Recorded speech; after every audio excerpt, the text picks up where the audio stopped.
অনেক দিন পর আজ আমি আমিষ রান্না করলাম, ডিম আলুর ঝোল। কিভাবে রান্না করলাম চলো তোমাদের সাথে শেয়ার করি। ডিম আর আলু প্রেসার কুকারে 2টো সিটি দিয়ে নামিয়ে নেব।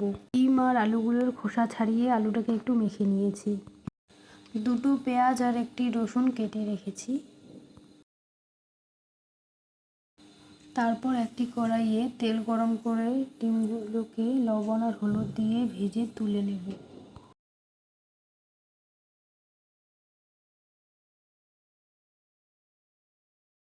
তারপর ওই কড়াইতে পেঁয়াজ আর রসুন দিয়ে দেব।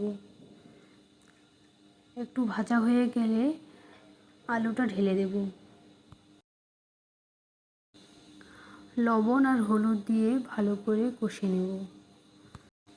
আর হ্যাঁ, শুকনো লঙ্কাও দিয়ে দিয়েছি। কাঁচা লঙ্কা ছিল না বলে আজকে রান্নাটা শুকনো লঙ্কা দিয়েই করছি। আলুটাকে ভালো করে কষে ঝোলের জন্য জল ঢেলে দেব। কিছুক্ষণ ফুটে গেলেই ভেজে রাখা ডিমগুলো দিয়ে দিলাম। ঝোলটা অনেকটা কমে আসছে, এখন জিরের গুঁড়ো আর গরম মশলা গুঁড়ো দিয়ে নামিয়ে নেব। ডিম আলু ঝোল এমন একটা তরকারি যেটা সাধারণভাবে রান্না করলেও খেতে অসাধারণ লাগে।